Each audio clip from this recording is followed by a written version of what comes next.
Yan, isang magandang gabi po sa ating lahat, no? Muli po, naririto naman po tayo upang makinig at maghayag ng salita ng Diyos sa gabing pong ito, no? So, ang ating pong series, no?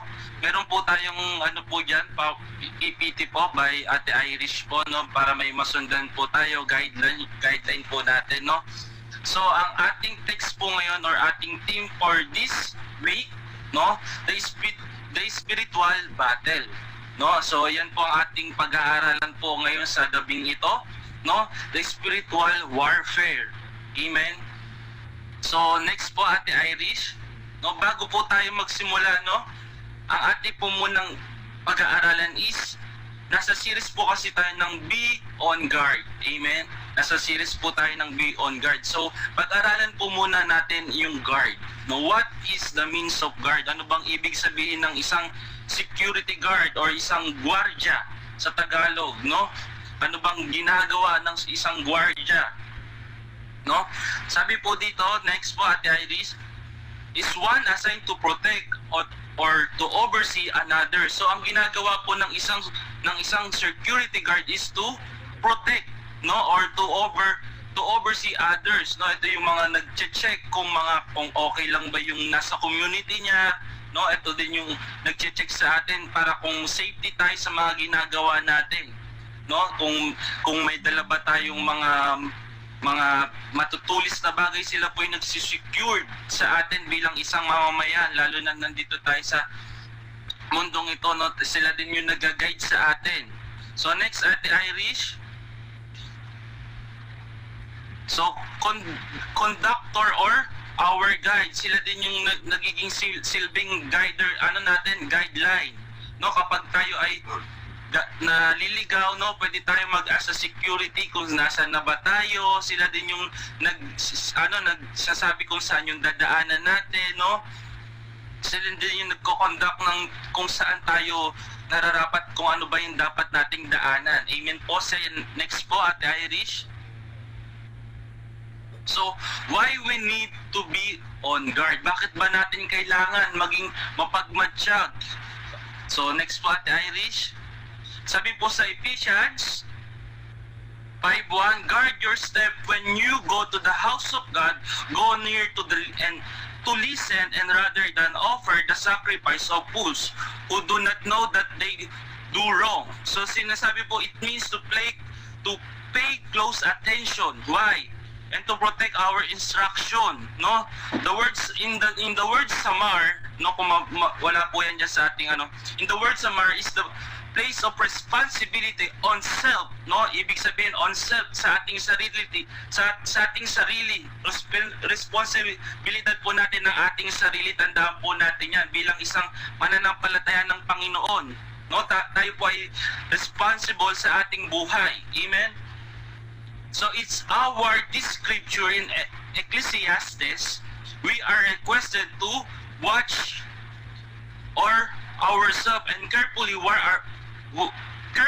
as we go to the house of God and to worship Him, no? So tayo yung bagay na mag-observe sa ating sarili. Tandaan po natin yan, na why we need to be on guard, no? Bakit nga ba natin kailangan maging mapagmatsyag?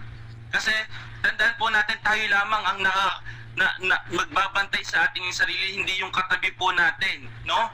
Hindi pwede yung katabi mo magbabantay siya 24 hours. Tandaan po natin, mismo tayong sarili natin ang magbabantay sa ating sarili. So next po. So what those being guards mean? So ano ibig bang sabihin ng being on guard? Is to alert, no? Next, Ate Irish. Alert and ready to respond to possible danger and threats or problem, no? Sinasabi po yan, to alert and ready to respond or to possible danger. So, ito po yung sinasabi na what those being to be on guard, no? Ito po yung kailangan natin, bakit natin maging mapagmatsyag. Kasi meron pong darating na kapahamakan, meron pong dilubyo, no? Meron po tayong dilubyo or meron po tayong sarili-sariling battles na hinaharap. So we must guard, no? We must be on guard ourselves, no? Dahil meron po tayong battles, no? Ito nga po yung ano po natin na we have spiritual battles, no? So sabi sa John 10:10, the thief comes only to steal and kill and destroy. I have come that they may have life and have in the full. So meron pong kaaway, meron po tayong enemy, no? Na kailangang paghandaan, no? Dahil hindi po natin alam kung kailan po darating ang problema. Hindi po natin alam kung kailan po darating yung situation po sa atin. So, we must be on guard ourselves, no? Kaya kailangan po natin maging ready po tayo sa ating sarili, maging bounded. Amen? Kailangan po natin mabantayan yung ating sarili, maging spiritual natin, mabantayan po natin kasi hindi po natin alam kung kailan po darating ang ating kaaway. Sabi po dyan, no? The thief comes is only to steal and kill and to destroy. So, we need to be on guard, no? Next po, Ate Irish. So, we need to be on guard. So, kailangan po natin mapagbantay. No? Amen? Kailangan po natin yan. Why we need to be on guard? No? Bakit nga ba? Bakit ba natin kailangan maging mapagbantay? Because there is danger and we have own battles, no? Meron po tayo sarili-sariling laban at merong kapahamakan na dadating sa atin at kailangan po natin maging mapagbantay. Amen? Kasi what does Satan wants? Oh, next po, Ate Iris, ano ba yung kailangan ni Satanas? Ano ba yung kailangan sa atin ni Satanas? Satan wants is to set apart from God. Ito yung nais ng kaaway, no? Na tayo ay mapalayo sa ating Diyos. Amen? Ito ang nais ng Diablo, na tayo ay mawalan ng koneksyon sa ating Panginoon. Amen? Ayan po yung ninanais niya, kaya binibigyan tayo ng more suffering ni Satan at inaalaw po to ng Panginoon para masubok po tayo kung paano tayo gaano ka-pounded spiritually, no? Every day we have battles, no? We have battles in our life. Next, Ate Irish. Ito po ang nais ni Satan, no? I'm done with God. Ito yung gustong marinig ni Satan sa atin, no? Na tapos na ako sa iyo, Panginoon. Ito yung gustong marinig ng Diablo. Dahil dito nakakakuha ng halakhak ng maraming halakhak ang kaaway kapag tayo ay nagsasuffer. Amen? Kapag tayo ay nakakaramdam ng kapaguran. At nais to ng Diablo na makita sa atin at mabanggit, no? Next po, Ate Irish. Ano pa ang sinasabi ng gusto ng kaaway? No one will understand. No, minsan nagsi-self-pity tayo. Ito yung gustong-gusto ng kaaway. Na kahit maliit na bagay, nagsi-self-pity tayo, wala naman nakakaintindi sa akin, no? Pero tatandaan po natin, the Lord is with us. Kasama po lagi natin ng Diyos. Amen?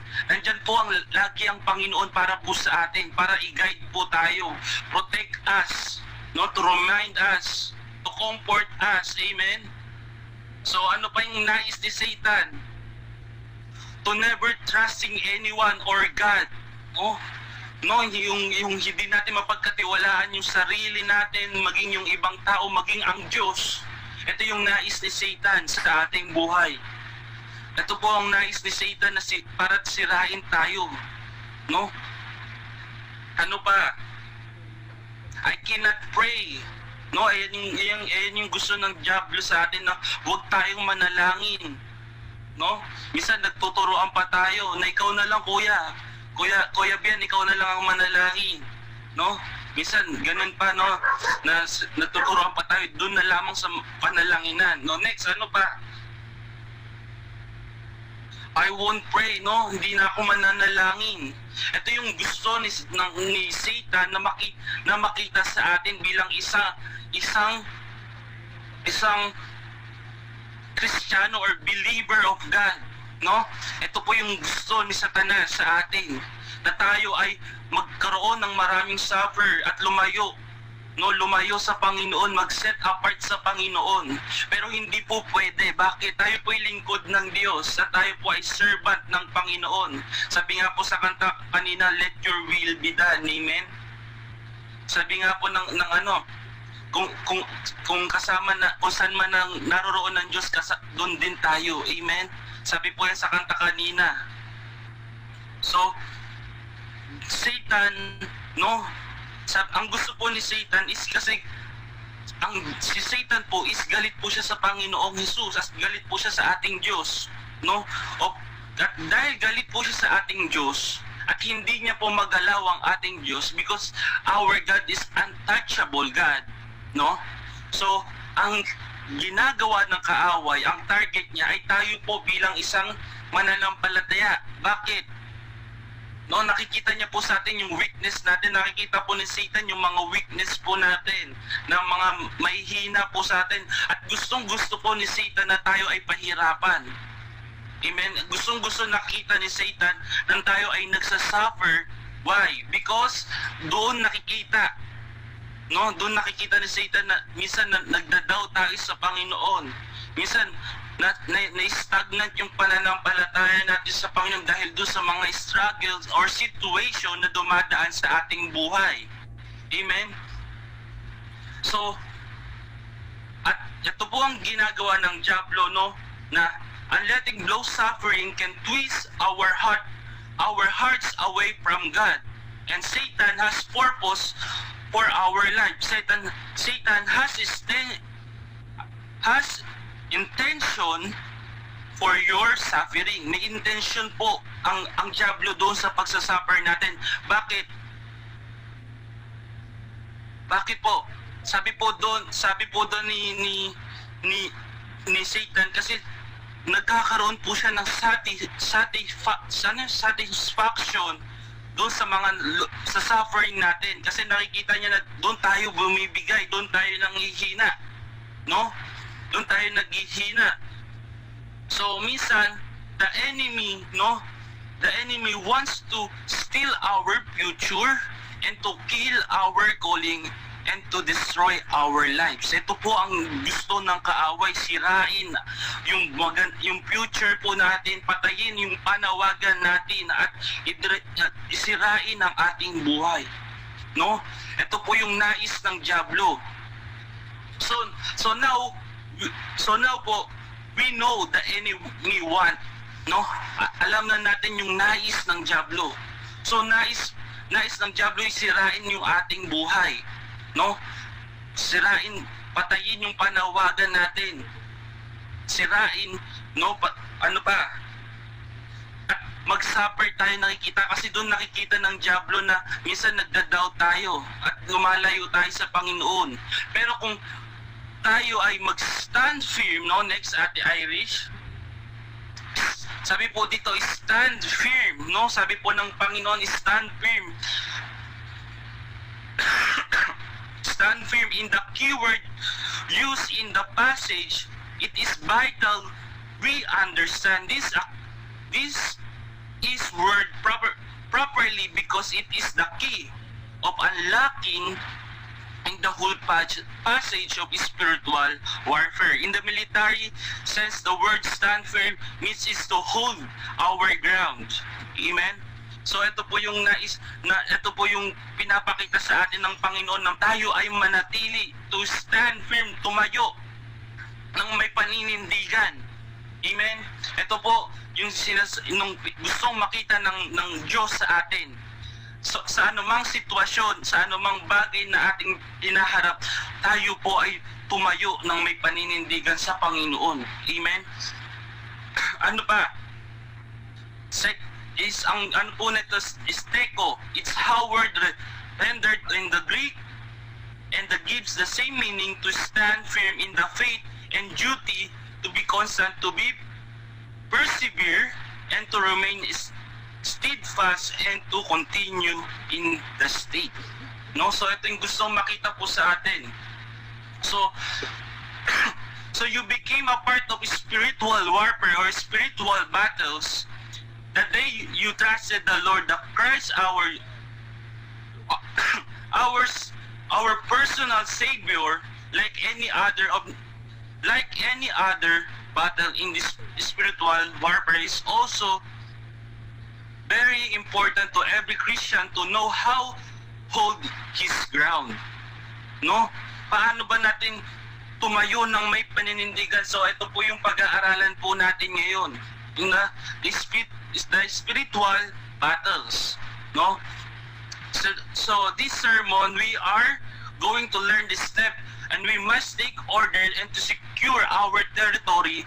Please turn our Bible, no? Basahin po natin yung ating Bible kung meron po kayong Bible, no? Sa Ephesians 6:10, chapter 6 verse 10 hanggang 18 po. Pwede po natin yung buksan. So finally, my brethren, be strong in the Lord and in the power of His might. Put on the whole armor of God, and that you may be able to stand against the wiles of the devil. Verse 12, For we do not know wrestle against the flesh and blood, but against the principality, against the power, against the rule of the darkness of this age, against the spiritual host of wickedness in the heavenly place. Verse 13, therefore, take up the whole armor of God, and that you may be able to withstand in the evil days of having done all to stand. Excuse me po. Verse 14, stand therefore having girded your waist with truth, or the belt of truth, having put on the breastplate of righteousness, and having shod your feet with the preparation of the gospel of peace. Verse 16, above all, taking the shield of faith, with which you will be able to quench all the fiery darts of wicked one. Verse 17, and take the helmet of salvation and the sword of the Spirit, which is the word of God. Verse 18, praying always with all prayer and supplication in the Spirit, being watchful to this end, and with all perseverance and supplication for all the saints. So, Lord, maraming salamat po, Panginoon, sa salita mo. Nawa, Panginoon, ay bigyan mo to ng kapangyarihan, Panginoon, at bigyan mo to ng authority, Panginoon, ng mga salita mo. Ay bigyan mo ng buhay, Panginoon, in the mighty name of Jesus, Lord. Patuloy mo kami bigyan ng kalakasan, Panginoon. Pagtibayin mo kami, Panginoon, ng iyong mga salita, Panginoon. Lord, salamat po, Panginoon. In Jesus' name we pray. Amen and amen. So, ang ating pong pag-iusapan po is the spiritual battles, no? So, makikita po natin dito, yung ating number 1 is tapping the source of strength. Next po, the Irish. Tapping the sense of the source of strength. The meaning of tapping, ano po ba yung tapping? Someone to get her attention, or pulling a trigger. So, minsan ito po yung pagtap po natin sa ating kasama para makita tayo, no? Para makita tayo, ma-acknowledge tayo ng taong bagay. So, dito rin, tapping the source of strength. Mababasa po natin yan sa Ephesians 6, chapter 6, verse 2, 10 to 11. Ayan po. Sabi po dito, finally, my brethren, be strong in the Lord, in the power of His might. Verse 11, put on the whole armor of God, that you may be able to stand against the wiles of the devil. No? So, tayo po ay nasa digmaan. Amen po ba? Nung tinanggap po natin ang Panginoong Hesus bilang Diyos at tagapagligtas ng ating buhay, ibig sabihin po nun, hindi po tayong hayahay na lang na tayo ay uupo, hihiga. No. The more tayo pumasok sa relasyon po natin sa ating Panginoon, doon po nagsimula ang ating battles, or yung ating warfare, or spiritual warfare. No, bakit? Kasi doon nakita ni Satan. Kasi ayaw ni Satan na magkaroon tayo ng relasyon sa Panginoon. Ayaw ni Satan na tayo ay communicate sa ating Diyos. At At nung nakita tayo, nagkaroon tayo ng relasyon sa Panginoon, tayo'y binigyan ng maraming suffering. Amen? At dahil sa battle, sa maraming battle, minsan we are exhausted, napapagod tayo, nanghihina tayo, no? So, minsan minsan sa digmaan, no, kailangan ng sundalo magpahinga. Amen. Kailangan ng sundalo ng bigyan ng kalakasan para mag-ipon muli ng kalakasan. Minsan kasi napapagod tayo dahil sa mga situation, sa problema, no, tayo ay napapagod. So, pinapakita dito tapping the source of strength. Dito pinapakita po dito ng ating Diyos na we need, no, kailangan natin ng lakas. Kailangan po natin ng strength. Amen. Battle are exhaustive, and unexhausted soldiers need to restore his strength, or he's becomes an easy target for the enemy. Amen. So, madaling ang targetin ng kaaway yung mga nanghihina. Bakit? Kasi nandun sila sa point na mahirap. Nandun sila sa point na nalulugmok sila. So, kailangan ng isang sundalo nanghihina na bigyan siya muli ng kalakasan. No, kailangan muli ng isang sundalo na magpapalakas sa kanya. Kailangan muli ng sundalo na parang restore yung kalakasan niya. This verse indicate that our source, no, or our source of our energy is not found with ourselves or others, no. Hindi natin makikita yung kalakasan natin sa someone or sa special someone natin or sa tao or sa kaibigan natin, no. But makikita natin yan sa ating Panginoong Jesus. Amen. Makikita po natin yung kalakasan po natin doon sa pamamagitan ng ginawa ng ating Diyos, no. Doon natin makikita yung sinasabi nga dito, finally, my brethren, be strong in the Lord and the power of His might. Amen. And hold the armor of God. Kanino manggagaling yung power? Sa ating Diyos.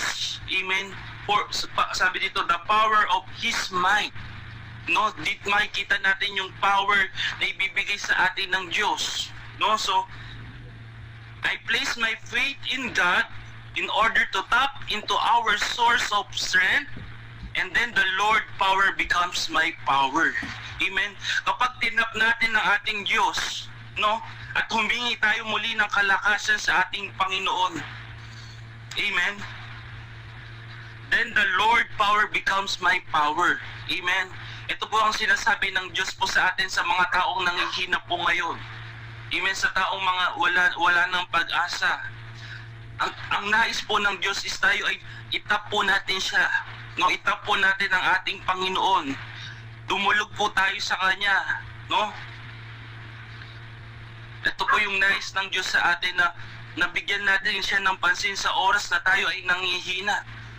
Hindi yung sarili po natin yung bigyan natin ng attention, kundi ang Diyos po ang kailangan bigyan natin ng attention, kasi siya ang magbibigay sa iyo ng strength, hindi yung sarili mo. Hindi kahit sabihin mo magpahinga ka ng the whole week, no, the whole week, hindi mo makikita doon yung kapahingahan. Makikita mong totoong kapahingahan sa Panginoon. Amen. So we need to tap our God. We need to tap our God. Amen. Sa oras na tayo ay nanghihina, no, lumapit tayo sa ating Diyos. At sa oras na tayo ay nalulugmok at humaharap sa sitwasyon, huwag po tayong tumakbo sa Panginoon. Bagkus mas lalo tayong lumapit sa ating Panginoon. Hindi solusyon ang paglayo sa church. Kapag tayo ay nasa sitwasyon, mas lalo po natin kailangan ang church kapag ay ang Diyos, no, sa oras na tayo ay nanghihina. Amen. So next po, next, Ate Irish, identifying the spiritual enemy. So ito po ang number 2 po natin, identifying the spiritual enemy. O basa po natin yan in Ephesians chapter 6 verse 12 to 13. Sabi po dito, for we do not wrestle against flesh and blood, but against the principality, against the power, and against the ruler of the darkness of the age, and against spiritual hosts of wicked in the heavenly place. Excuse me po. Therefore, take up the whole armor of God, that you may be able to withstand the evil day, and having done all to stand. Amen. So, dito, pinapakita ng Panginoon na we are not battling flesh and blood. Amen. Hindi tayo nakikipagsuntukan sa laman. Laban sa laman at laman. Amen. Kumbaga ang kalaban po natin dito ay spiritual. Hindi po natin nakikita. Ang kalaban po natin ay hindi natin nakikita. Amen. Kumbaga lalaban po talaga tayo sa spiritual. So, in the warfare, gathering intelligence is the key. No? Totoo po ito, no? In the warfare, gathering intelligence is the key. Totoo po yan. Kung susumahin po natin, ang kaaway po natin is si Satan. No? So, kung tayo gusto nating lumaban spiritually, so we must gather. No? We must, anong tawag dito, gathering the source of, or kumbaga, di ba, pag may mga nag-iimbestiga tayo, kung may napapanood kayo mga movies, di ba, yung may mga pag may kaaway sila, nag-iimbestiga sila kung ano yung ginagawa ng kaaway nila. Ganun din po sa atin, bilang lingkod, mas kilalanin natin how we move Satan, or how works Satan on us. Amen? How Satan move in us. Paano ba kumilos si Satanas sa buhay natin? Paano ba siya maggawa ng pamain or ng temptasyon para matukso tayo? So tayo as a servant, no, as a servant, we must know how our enemy, no, kung paano kumilos ang ating kaaway, paano siya mag-work. So kailangan nating kilalanin. So paano ba natin makikilala ang kilos ng diablo? Kasi nga hindi natin siya nakikita eh. Amen? Hindi natin siya nakikita face to face. So we must know, kailangan natin alamin sa pamamagitan ng Word of God. Amen? Kasi dito natin nakikilala how Satan moves dito sa salita ng Diyos. Amen? Sabi nga dito, in the warfare, gathering intelligence is the key. It used to identify and the assess the enemy. Entire offensive depends on it. Kasi grabe gumawa ang diablo ng pamain sa kanyang mga biktima. Minsan hindi natin namamalayan, nandun na pala tayo pumapasok sa temptasyon. Minsan hindi na natin nakokontrol dahil nandun na tayo sa situation. Kaya kailangan natin mapagbantay yung ating sarili. Kailangan natin as a soldiers of God, or as a warrior of God, we must know our enemy. No, kapag kilala mo yung kaaway mo, mas madali mo siyang kalabanin. Amen? Yan po yung maganda. Pag kinikilala mo yung kalaban mo, mas makikilala mo siya paano siya magbigay ng mga situation, paano siya magdala sa temptasyon, at malalabanan po natin yan. Kasi we must know how move Satan. So, in the spiritual warfare, the Bible is our source of intelligence. Identify the devil and his host, or the enemy. No? So dito makikita natin sa pamamagitan ng salita ng Diyos, no, makikita natin yung kabuuan, maging ang hukbo ng diablo or hukbo ni Satan ay makikita natin, the more natin naiintindihan ang salita ng Diyos, mas nakikilala natin si Satan. Mas nakikilala natin kung paano siya kumilos as the enemy, no, as the enemy of God. Mas makikilala natin siya how he moves, no? Kapag nakikilala natin yun, mas lalo tayo nagiging aware na mas mabilis nating iwasan yung temptation or yung temptation or yung struggle or yung anumang problema na dumadating sa ating buhay or anumang situation na dumarating sa ating buhay. And the weaponry of use defense of this kind of enemy will engage you. You can take a knife and gunfight likewise. In the spiritual warfare, our enemy is spiritual, and therefore we need spiritual weapons. Amen? So ang kalaban po natin, tatandaan po natin, hindi natin pwedeng gamitan ng tapa, hindi po natin pwedeng gamitan ng baril, hindi natin pwedeng gamitan ng kung ano-ano man, or kutsilyo. Ang kalaban po natin dito ay spiritual. So we must need the spiritual weapons. Ano po yung mga spiritual weapons? So, identifying the spiritual enemy, so we must know our enemy. Amen? Para mas makilala natin, para hindi tayo suntok sa hangin. No, hindi lamang tayo sumusuntok sa hangin, kundi nakakasuntok talaga tayo spiritually. No, nakikio talaga natin si Satan spiritually. So we must know we need the spiritual weapon. So next, at the Irish, the first weapon is the function of the belt of truth. So makikita po natin yan sa Ephesians 6:14. Tayo po dito, stand therefore having the girded your waist with truth. So stop po muna tayo dyan. Sabi dito, or the breastplate of truth. Ay, mali. Belt of truth po pala. No? Belt of truth. So, makikita po natin ang symbolize po ng belt of truth, no? Excuse me po. Ang belt of truth, siya po yung nag-enter yung mga tawag dito, hinahawakan niyang sinturon, siya nagpapasikip sa bahagi ng sandata natin, yung lagayan siya natin ng sword. Amen? Or ito rin yung nagpapasikip sa ating breastplate, no? Yung sa ating, siya rin kasi ang nagdaanan ng breastplate po natin ng belt of truth. No?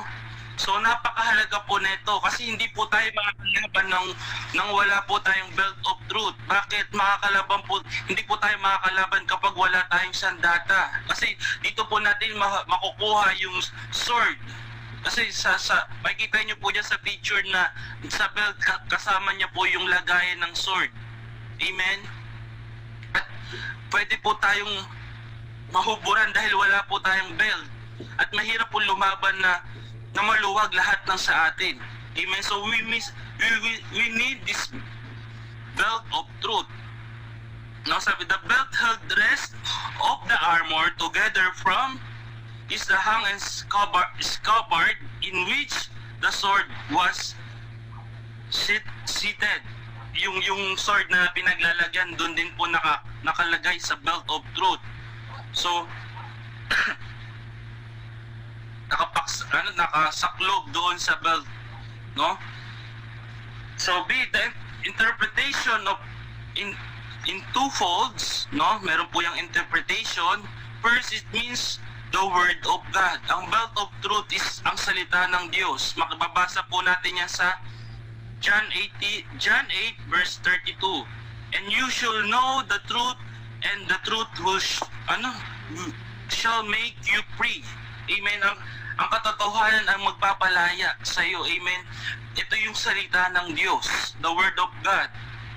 Spiritual warfare, we must know the word by heart, no? So we must know by our heart yung salita ng Diyos. Kasi ito po ang katotohanan. No, dapat suot-suot po natin itong belt of truth nagsisimbolize ng salita ng Diyos. Oh, amen. So ito po ang nagsisimbolize po nito is the Word of God. So ito po ang kailangan po natin malakaran, no? Malakaran yung katotohanan sa ating sa pamamagitan ng salita ng Diyos. Amen. Secondly, our integrity and the character, we should be doors of the word. You can fight an evil that already in you. So, ano po dito ang ating integridad or pagkatao?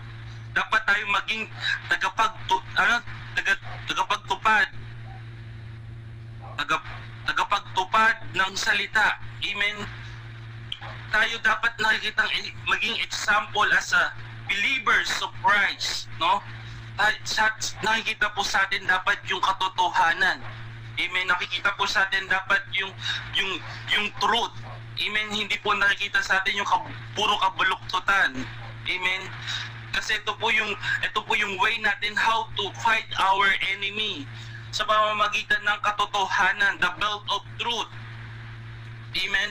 Dapat suot-suot po natin to kasi napakahalaga po nito bilang isang warrior of God, no? Bilang isang warrior na wala kang belt at mahirap pong lumaban ng wala kang pananindigan, no? Na pwede kang mawala yung breastplate mo dahil sa sobrang luwang, dahil wala yung belt of truth. At pwedeng mawala yung sandata mo dahil wala kang pinaglalagyan yung sword. Kasi wala yung belt of truth. Dapat kailangan po natin suot-suot po natin to. Ibig sabihin po dito, suot-suot po natin ang salita ng Diyos. Amen. We must put the word of God, no? Bilang lumalaban tayo spiritually. Lumalaban tayo not physically but spiritually, no? Dahil kapag nalalaman natin ang salita ng Diyos, no, sabi ko nga kanina, we must know how he moves our enemy, no?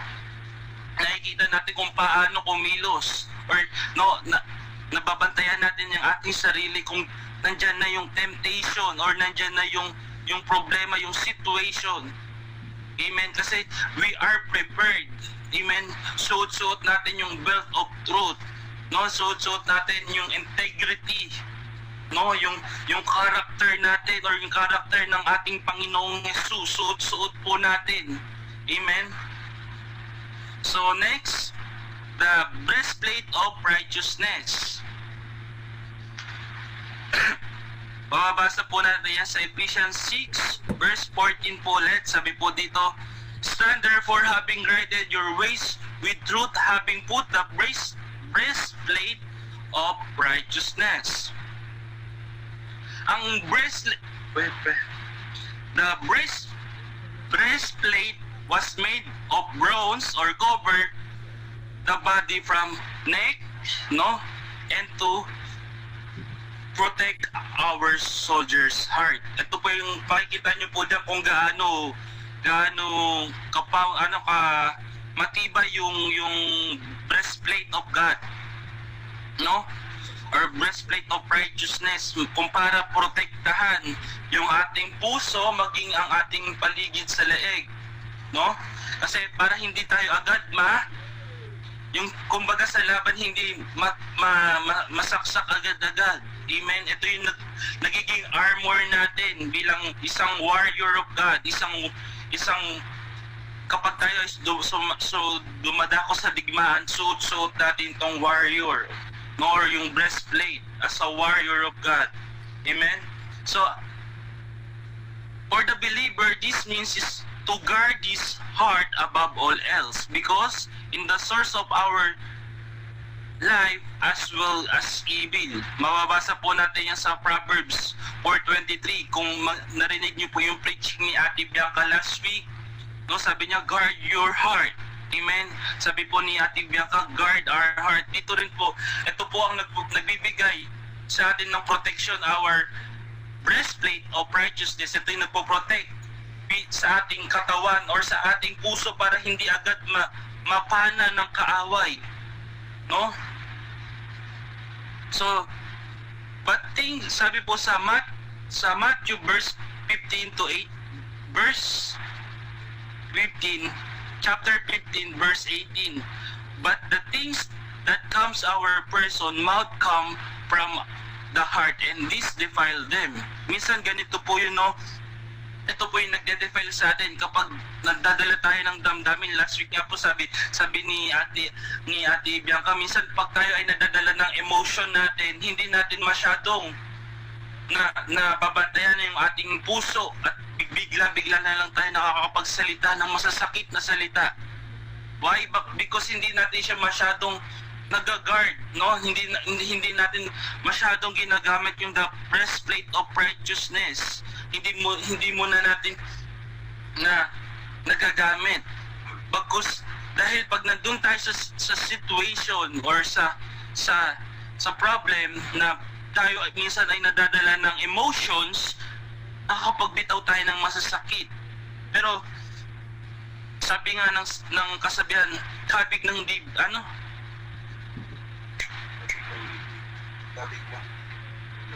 kabig ng dibdib, tulak ng bibig. Amen? So minsan, yun yung nangyayari. Dahil doon sa emotions natin, doon nagpapakita yung puso natin na ilalabas natin sa pamamagitan ng ating mga labi. Hindi kasi natin nagugwardyahan, hindi natin suot-suot yung baluti natin na the breastplate of righteousness. We must put our breastplate of righteousness. Why? Ito kasi nagpoprotekta sa atin bilang isang warrior of God. Ito yung nagpoprotekta bilang isang lingkod ng Diyos. No, ito yung nag-aano sa atin na pag-isipan muna natin kung bago tayo magbitaw ng masasakit na salita or bago tayo magbitaw ng salita. Kasi minsan hindi natin alam, nakakasakit na tayo ng tao. At minsan hindi natin alam kung ano yung situation ng tao. At minsan dahil nakapagbitaw tayo ng masasakit na salita sa kapwa, minsan nagbabackslide na sila. Amen? So we must put out the breastplate of righteousness.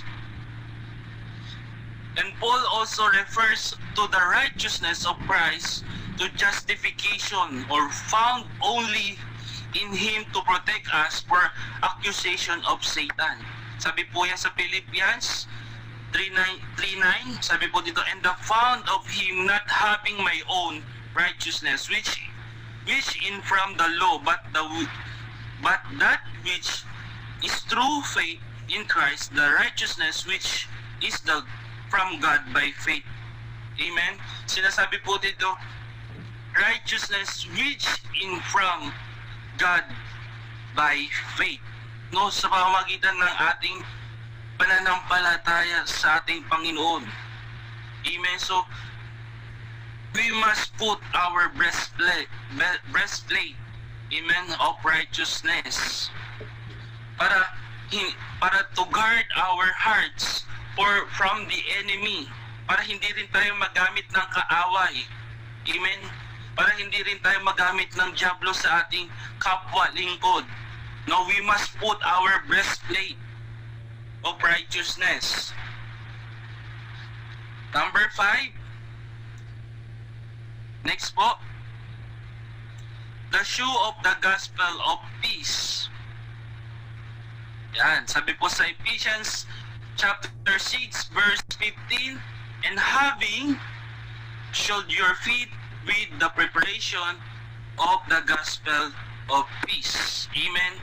Alam niyo po, sa bilang isang warrior of God, ito po yung nagpo-protect yung the shoe of the gospel of peace. Ito po yung nagpo-protect sa warrior of God sa mga kanilang paa para mas makalaban sila ng maayos.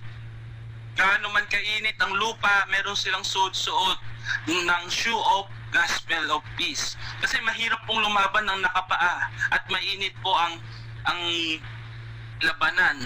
Minsan meron pang nakakatusok, no, minsan baku-baku pa. No, at mahirap pong lumaban ng wala pong sapatos o sandalyas ng gospel of peace, no? Hindi tayo makakalaban ng maayos or mabilis. Bakit? Kasi mas uunahin pa natin kasi sumasakit yung paa natin kapag hindi natin to suot-suot. Amen?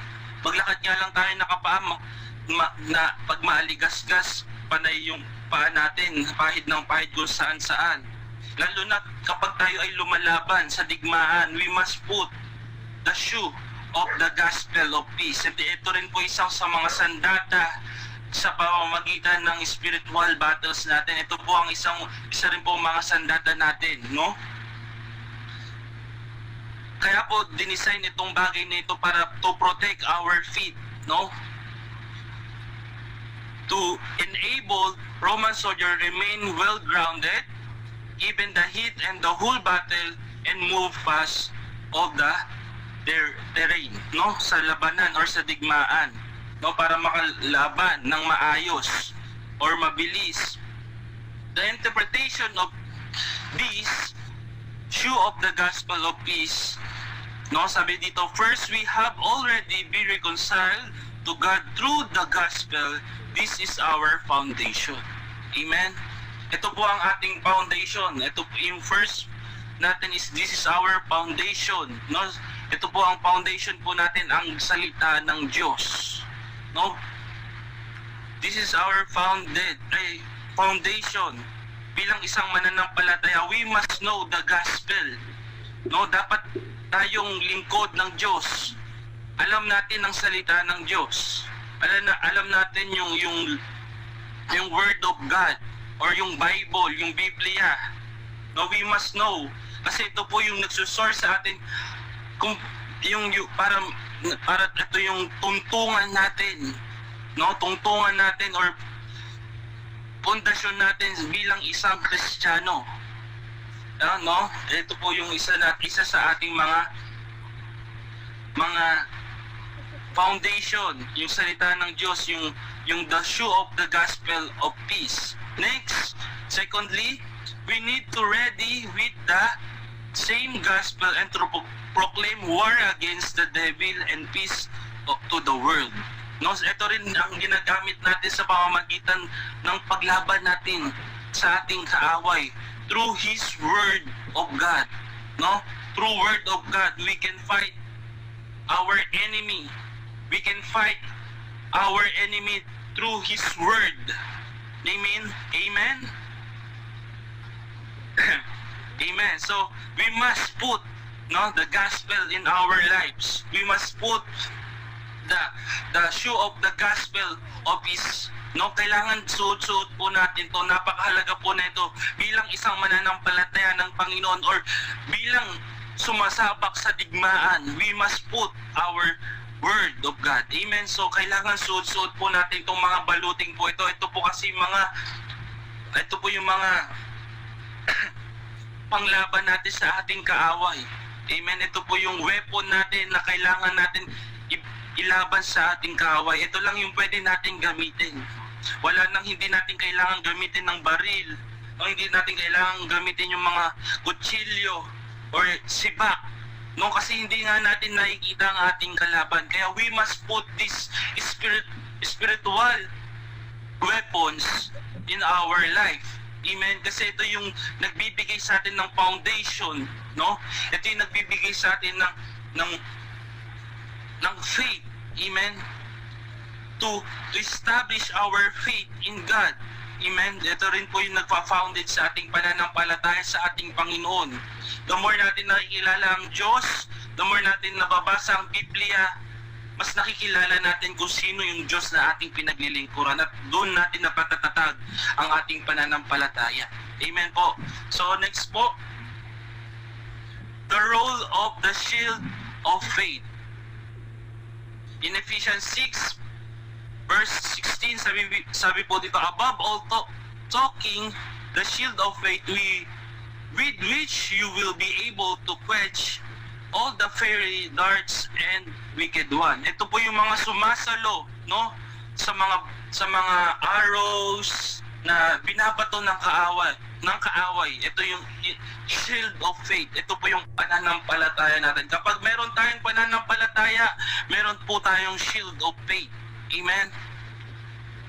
So, in our Roman soldiers, shield consisted of 2 layers of wood glue or yung dinikit na kahoy, all the together covered with the linen and hide and bounded with iron.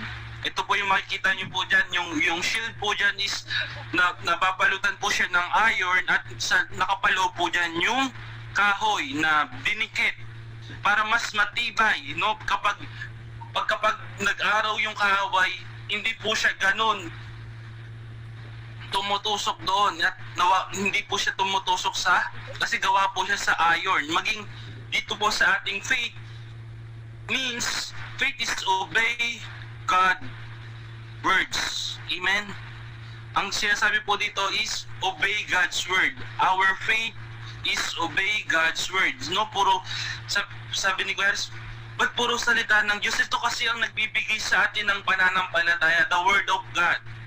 No, ito rin ang nagpapatibay sa atin bilang isang lingkod ng Diyos. No, ito rin po ang nagbibigay ng wisdom sa atin bilang isang lingkod ng Diyos, ang salita po ng Diyos. Kaya po napakahalaga po ng salita ng Panginoon. Amen? Kaya we must obey the God's word. Amen? Kasi this is our fifth weapon, no, yung salita ng Diyos. Sabi nga sa 2 Timothy chapter 4 verse 2, preach the word, be ready in the season, out of season, convince, rebuke, and exhort with all long suffering and teaching. At tandaan po natin ang salita po ng Diyos ay nagko-correct, no? Nagre-rebuke or nagtuturo sa atin. Kaya we must obey the word of God. No, we must obey the word of God. Kaya kailangan natin sundin ang salita ng Diyos. Minsan tinuturuan tayo sa pamamagitan ng kanyang salita. Tinuturuan po tayo ng Diyos. Amen? Minsan sa salita ng Panginoon tayo ay nire-rebuke. Amen? Hindi po para saktan, hindi po para pahirapan, kundi para turuan tayo paano lumaban. Kundi para ihanda tayo, no? Ihanda tayo sa anumang laban na dadating pa sa ating buhay. Tatandaan po natin, habang nabubuhay po tayo dito sa mundong po ito, tayo ay lumalaban spiritually. Tayo po ay lumalaban sa ating kaaway hanggang nabubuhay po tayo. Merong pagsubok at pagsubok na darating at merong situation na darating sa ating buhay. At hindi po natin kayang iwasan yon. Kaya we must put these things, or we must put this weapon, no? Para maging handa tayo, no? To teach us, to rebuke us, no? Ano pa? To convince us, no? Ito yung word of God. Ito yung nagkaya magbago ng buhay ng tao kapag sinunod natin ang salita ng Diyos. If we must obey the word of God, can change our life. Amen. Kapag sinusunod natin yung salita ng Diyos, kaya niyang baguhin 360 yung buhay mo. At napatunayan na po namin yan bilang isang lingkod at mananampalataya ng Panginoon. Subok na po kami dyan na kung paano kami binago ng Diyos, kung paano inalis kami doon sa kadiliman at ginawa muli ng panibago as a beautiful vessel. Amen? As a beautiful testimony, no? Lahat po ng lingkod ay subok na po yan. Amen? Kaya we must obey the word of God. Ito po yung mga sandata po natin sa ating kaaway. The shield of faith. Amen? Ito po ang role ng shield of faith. As a warrior, we must obey the word of God. Amen? Faith is not supposed to shield us from physically suffering or our guarantee easy but strength us and comfort us. No, hindi lamang ginawa ang shield of faith para sa mga taong nanghihina or ginawa sa mga nagsasuffer excuse me po, kundi para strength us, no, and to comfort us. Kaya din ginawa tong faith na ito para pagtibayin tayo. Amen? Patatagin tayo sa anumang laban. Kasi habang dala-dala po natin tong shield of faith, no weapons formed against us. Amen? Walang sandata. Wala mang sandata ang anumang excuse me po, makaka-penetrate sa atin. Pagkus dahil dala-dala po natin tong shield of faith at meron po tayong panangga sa ating mga kaaway. Meron po tayong pang sangga sa kaaway. Amen. So we must put this shield of faith. Amen. Bilang isang warrior of God, put our armor, no? The whole armor of God. Or kasama po to yung breastplate of truth, belt of truth, breastplate of righteousness, no? Ano pa? The shoe of gospel of peace, no? And the roll of shield of faith. Amen. So we must put these weapons, no? So next, putting on the helmet of salvation. So number 7 na po tayo. Sabi po sa Ephesians 6 verse 17, and take the helmet of salvation and the sword of spirit, which is the word of God. The illustration of, meron po akong example, no, sa isang digmaan or kunyari sa sundalo. Nakikita niyo po yung mga sundalo, yung suot-suot po nila yung helmet kapag po sila sumasabak sa digmaan. At meron pong isang nag-testimony na isang sundalo na meron pong isang sniper, no, isang sniper po na tinarget siya pero nakasuot po siya ng helmet. Gawa po siya sa tawag po sa iron. Pagbaril po ng isang sniper sa kanya, tinama po siya sa ulo. At hindi po siya namatay bagkus dahil doon po sa helmet na suot-suot niya, no? Doon po lang sa helmet po niya tumama yung bala, kaya hindi po siya namatay. Ganoon din po sa ating bilang isang sundalo. Tatandaan po natin, this is mine. This is the battleground. Battleground po to. Diyan po nagtatalo ang diablo saka yung will. Yung kung susundin mo ba yung will ng Lord o yung nais ng kaaway. Diyan po nagsisimula yan sa isip po natin. Diyan po yung nagsisimula. No, our mind is Satan battlefield. Is bring fear, hopeless, and frustration and despair into it, no? Ito po yung battleground ni Satan ng ating isipan. Kaya we must put, no, the helmet of salvation. Bakit? Ano po ba yung helmet of salvation? No?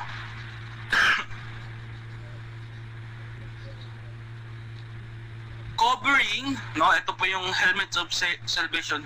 We overcome this through renewal our hope in our salvation that flows from Christ. Yung mababasa po natin yan sa 1 Thessalonians 5:8. Sabi po ito, but let us who live in the light be clear-headed and protected by the armor of faith and love, and wearing as our helmet and the confidence of our salvation. So ito pong helmet of salvation, ito po yung nagpo-protect sa ating ulo, sa ating mind, no? Para hindi tayo maging minsan kasi nagiging overthinker tayo eh. Hindi, lalo na sa mga kabataan. Ano yan, nandyan yung anxiety, depression, no? Yung frustration, yung hopelessness, no? At minsan doon yan pumapasok sa ating isipan. Na minsan sinasabi natin, wala naman akong kwenta, di naman ako maganda. No? Minsan sinasabi natin, wala naman nagpapahalaga sa akin eh. No? Mga minsan yun yung iniisip natin, pero hindi natin nakikita. No? Hindi natin nakikita kung gaano tayo kahalaga sa ating Diyos. Hindi natin nakikita kung gaano tayo iniingatan ng ating Panginoon. No, kung gaano tayo iniibig ng ating Panginoon. Sabi nga sa Thessalonians 5:8, but let us who live in the light, no, be clear-headed and protected by the armor of faith and love, and wearing our helmet in the confidence of our salvation. No? Alisin po natin yan sa mga isipan po natin. No, yung mga bagay na binubulong ng kaaway sa ating isipan, alisin po natin yan. Hindi po yan ang bagkus. Gamitin po natin ang salita ng Diyos, no? Lagi po natin yung sandata. Ayan po ang pinaka sandata po natin, yung Word of God, no? Bilang sandata po natin sa ating kaaway. Ito po yung role ng helmet of salvation to protect our head in the enemy. Amen. To protect our mind in the sa mga bulong ng diablo, no, sa mga binubulong ng kaaway sa atin. Ayan yung po yung nagpoprotekta sa ating isipan. Kaya we must put our helmet of salvation, no? And clear our mind and protect by armor of faith and love. No, kapag mas nakikilala natin ang Diyos, mas nakikita natin kung paano tayo iniibig ng Diyos. At makikita natin kung gaano ka-founded yung faith natin. Kasi the more natin nalalaman ang salita ng Diyos or yung Word of God, ito po ang nagiging tungtungan natin, yung founded natin. Amen? Yung footstone po natin. Amen? Ito po yung nagiging tungtungan natin sa kabila ng ginagawa ng kaaway sa atin. Ito yung nagiging footstone natin, nagiging tungtungan natin, no? Yung salita ng Diyos. Kaya we must put the helmet of salvation. Amen? To protect our mind. So next, second to the last na po. The role of sword of the Spirit. Ito po yung mababasa po natin yan sa Ephesians 6 verse 17 po ulit. Sabi po dito, and take the helmet of salvation and these swords of Spirit, which is the Word of God. Ang ating sandata po or ating sword po is the Word of God. Ayan po ang pinaka-sword po natin na panlaban sa digmaan. Amen. Ang salita ng Diyos. No? A Roman soldiers carried shield-straight sword, very effective in hand to hand. No? Makikita niyan kapag kung may hawak kayo, huwag na kayong humawak ng no? Kung may napapanood kayo sa yung mga nag-iispadahan, ayan po yung hand-to-hand combat, no? Essential in individual survival. Ayan po yung essential for yung panglaban natin, essential combat para sa ating kaaway, no? In the Word of God. Ito po yung essential na panlaban po natin sa ating kaaway. Sa oras ng digmaan, we need the Word of God. Amen? Kailangan po natin ng salita ng Diyos. Hindi po natin makukuha sa ating sariling opinion ng laban. Tatandaan po natin yan. Hindi po sa idea natin. Lahat po yan ay sa salita ng Diyos. Hindi po yan sa talino or how you defend yourself, no? Minsan, kapag lumalabas natin, nagiging defensive tayo. No, kung pansarili nating katalinuhan yung ginagamit natin, nagiging defensive po tayo. So we must put, no, the sword, no? Kailangan natin gamitin ang sandata natin laban sa ating kaaway. God's word is our sword and the only weapon of offense we must put regularly in order to become proficient user. So, ano ba yung proficient user? Ito po yung subok mo na, no? Kumbaga, course, anong tawag dito? Professional. Na ginagamit mo ang salita ng Diyos laban sa kaaway, no? Minsan we must pray minsan kapag sumasama kayo sa intercessory prayer, naririnig nyo minsan nagbibigkas sila talaga ng true word of God, kasi ito yung sandata natin laban sa ating mga kaaway, laban sa diablo, no? Kasi hindi natin pwedeng labanan ang diablo flesh to flesh or flesh and blood. We must fight in the spirit, kasi ang kalaban po natin ay spirit. Amen? Ang kalaban po natin ay spiritual. Hindi po nakikita, hindi po nahahawakan, no? Bagkus in spirit. Kaya we must fight in spirit. And how we fight, no? Paano ba natin yung malalabanan? So we must put this sword, no? Kailangan dala-dala po natin to araw-araw, ang salita ng Diyos. Amen? Dala-dala natin yung sandata natin araw-araw, kasi araw-araw po ay humaharap po tayo sa laban. Hindi po TTH lang, no? Friday, Tuesday, no? Hindi po ganun. Kumbagkus every day we have battles. We have own battles, and we must put our armor or whole armor. Amen? Para makalaban tayo spiritually. Kasi paano ka naman lalaban kung wala kang daladalang sandata? Amen? Paano ka lalaban? No? Paano mo ipagtatanggol yung sarili mo? Paano mo idedepensa yung sarili mo kung wala ka nitong mga sandatang ito? Natandaan po natin, kalaban po natin spiritual. Hindi yung physical na tao. Hindi yung taong kagalit natin, hindi yung taong galit sa atin, kundi yung kalaban po natin is si Satan. No? Hindi po natin nakakita at hindi po natin nahahawakan. Kaya we must fight in the spirit. Amen? We must fight through our weapons o spiritual weapons. No? Ito yung kailangan natin gamitin, yung mga sandata natin.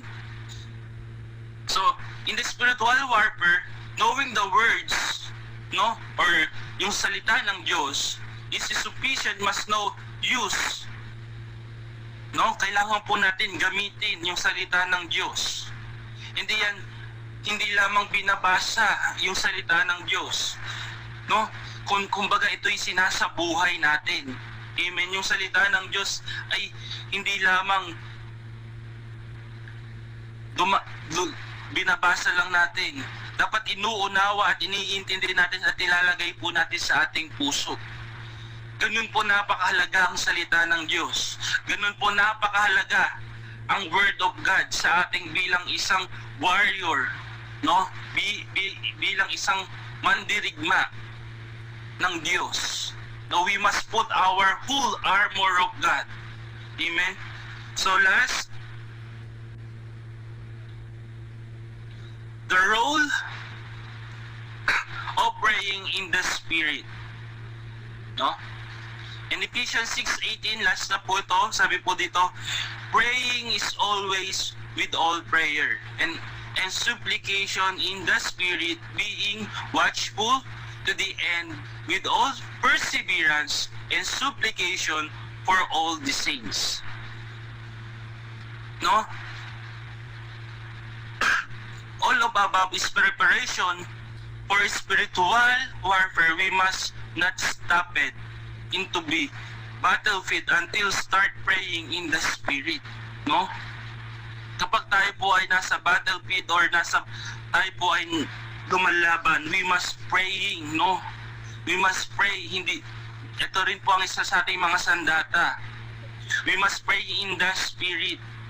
When fight in the spiritual warfare, the most powerful position Christian assume when in the kneel in prayer, yung lumuluhod tayo sa Panginoon. Ito po yung magandang sandata po natin, no? Powerful, no? Yung mananalangin na may kasamang pagluhod sa Panginoon. Amen. Kneeling in the prayer. You should be pray and perseverance, no? In intercession. Yan, kaya napakahalaga po ng intercession prayer. Amen. Napakahalaga po nito sa ating bilang isang mananampalataya, ang mananalangin. No? Hindi ka tatawagin na suot mo ang salita ng Diyos. Suot mo lahat ng baluti. Pero kung hindi ka nananalangin at lumuluhod sa Panginoon, walang sa-isa yan. Alam mo nga ang salita ng Diyos pero you're not praying. No?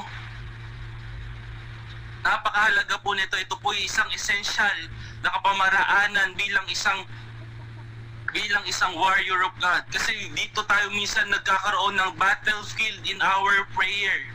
Amen. In our prayer dito pinapanganak, no, yung sa ating sinapupunan lahat ng panalangin. No, lahat dito rin inilalagay sa atin ng Diyos kung how to be wise, how to be tawag dito, maging maingat, no? Kasi the more tayo na nagiging prayerful sa Panginoon day and night, no? Hindi lamang alam niyo po ba yung kwento sa Luke 18? Kung babasahin niyo po yan sa sa parable na yung woman and then yung isang hindi siya naniniwala sa Diyos, na merong kwento po doon sa Bible sa Luke 18 verse 1 to 8 na yung woman widow saka yung isang unbeliever of God na hindi talaga siya naniniwala sa Panginoon, pero may isang babaeng lumapit sa kanya na kinukulit siya na bigyan siya ng katarungan, no? Bigyan siya ng katarungan. Tapos itong unbeliever na hindi talaga siya kumikilala sa Panginoon. At dahil nga kinukulit siya nung babaeng iyon, dahil sa araw-araw pumupunta yung babae sa kanya para sabihin na bigyan niyo po ako ng katarungan. At dahil po doon, ang babae po, dahil sa kakulitan ng babae, itong unbeliever ay binigyan siya ng katarungan. Ganun din po ang sinasabi ng Panginoon. If we must pray every day, day and night, no? Kung ano man yung dinadasal natin sa Panginoon, ano man yung nilalaban natin sa Panginoon, na hindi mo makita na bigyan ng katarungan, no? Minsan may ganun tayo, injustice, no? We must pray into God, no? Ilapit natin sa Panginoon araw at gabi.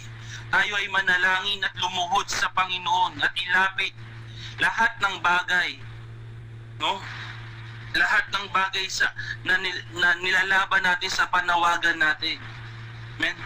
At bibigyan niya ng katugunan ng Panginoon. Katulad sa Luke chapter 18 verse 1 to 8, kung babasahin po natin yan sa ating bahay, ayan po yung parable po sa woman widow na hindi siya nabigyan ng katarungan at binigyan siya ng katarungan dahil sa kanyang pangungulit.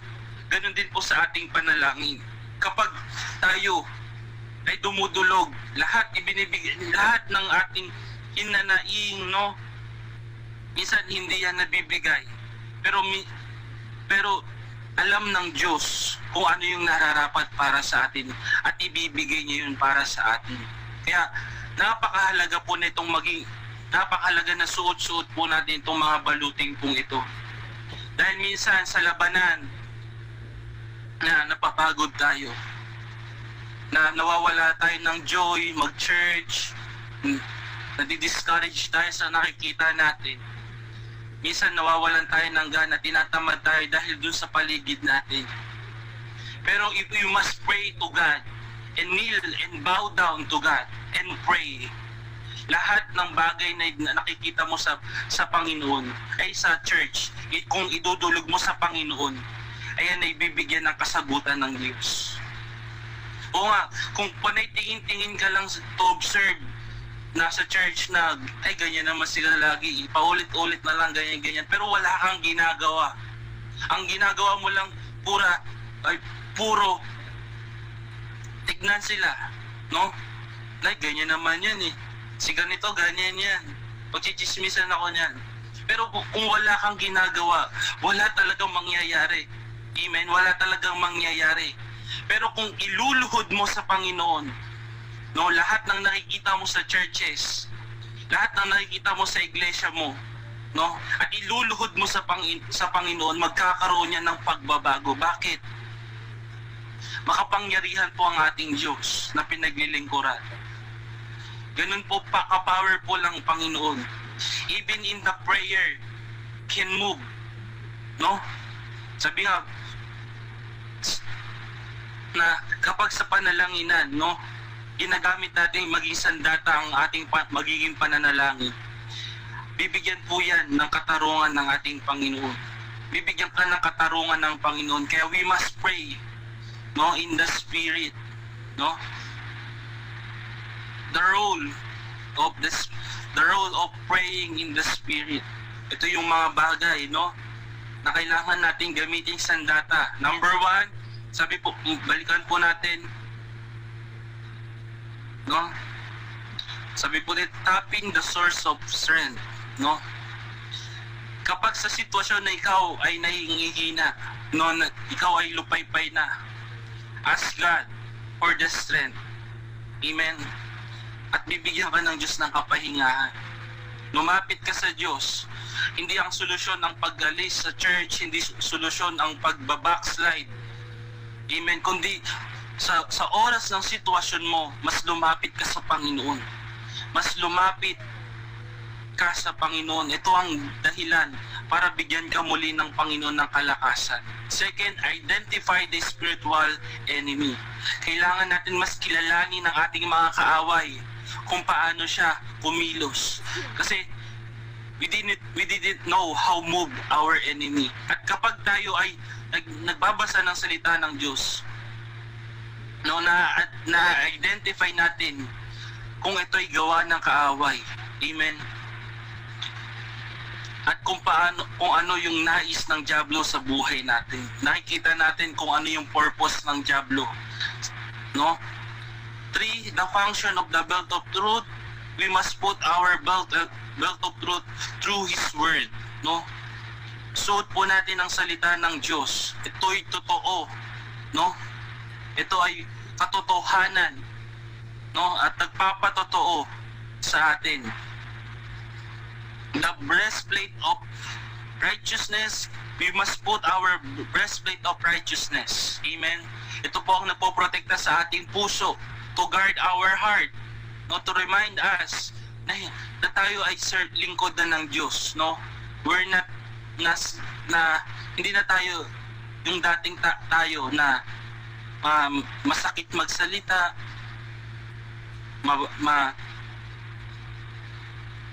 no, tayo po ay binago na ng Diyos at itatakbo natin yan sa ating puso. Na tayo, tatandaan po natin yan to protect our heart. Ito po yung breastplate of righteousness. So, next, the shoe of the gospel of peace. We must put the shoe of gospel of peace. Ito po ang nagpro-protect sa ating dalakaran, no? Hinahakbangan, no? Para makakilos tayo ng matiwasay, maayos, no? We must walk in the Word of God. Lakaran po natin ang salita ng Diyos. Amen. 6, the role of the shield of faith. Ito po ang simbolo ng ating panlaban or panalag sa ating mga kaaway. The shield of faith. No, kung gaano tayo ka-bounded, mas mainam po natin na meron po tayong panglaban po sa ating kaaway. And putting the helmet of salvation, ito po ang nag-protect sa ating isipan para sa mga taong, para sa mga bulong ng kaaway, no? At sa mga gawa ng diablo sa ating isipan. Itong we must put our helmet of salvation. And the role of sword of spirit. Ito po ang sandata po natin, mainam na panlaban sa ating kaaway, the Word of God. Ito po ang sandata po natin, pinakamainam na sandata sa ating bilang isang lingkod ng Diyos. Amen. Ang sandata po natin ay ang salita ng Diyos. Kaya dapat dala-dala po natin at isinasa puso ang salita ng Diyos. Hindi lamang binabasa, hindi lamang tinitignan, kundi isinasabuhay po natin ang salita ng Diyos. And the rule of praying in the Spirit, ayan po ang essential din po natin para makipaglaban sa kaaway. In praying in the Spirit. Amen po. At ito po ang nagbibigay po sa atin ng assurance. No, last po. Conclusion na po tayo. The whole armor of God. No, we put the whole armor of God, which of this our defense. No, ito po ang ating pangdepensa sa ating mga kaaway, ang panglaban natin sa ating kaaway. And this weapon is the whole armor of God. Kaya we must put the whole armor of God. Lahat po yan, hindi po isang helmet of salvation, breastplate lang yung suot natin, kundi the whole armor of God. Amen. The Bible gives us assurance that the spiritual warfare can stand firm and resist anything that Satan throws into our ways. Amen. And only it will put the whole armor of God, which of those defense are you kung ikaw ay nawawala ngayon, no? Ikaw ay nawawala ngayon, and which weapon, why do you need to pick up? No, kung ikaw nangihina, napapagod, natural po yan bilang isang lingkod ng Diyos. Nakakaramdam tayo ng kapaguran. We are exhausted in the battle, but we must put our full armor of God. Amen. Kailangan pusutin natin lahat ng baluting ito para muli pagtibayin, palakasin, to empower us. Amen. To give us power again of God. Bibigyan tayo muli ng kapangyarihan ng Diyos, strength, papalakasin tayo muli ng Diyos kapag tayo muli ay lumapit sa Panginoon. We need to pick up our whole armor. Amen. Kaya kapatid, ikaw na nangihina ngayon, pick up your armor. Pick up the armor and put in your life. Amen. So maraming salamat po sa nanood at sa sumabaybay po sa ating talakayan ngayong gabi. No, we must put our whole armor of God. This is our best defense in our enemy. Amen. So we pray na. No, we closing prayer na po tayo. Yes, Lord God, hallelujah. We praise you, we glorify your name, and we give you glory, Panginoon.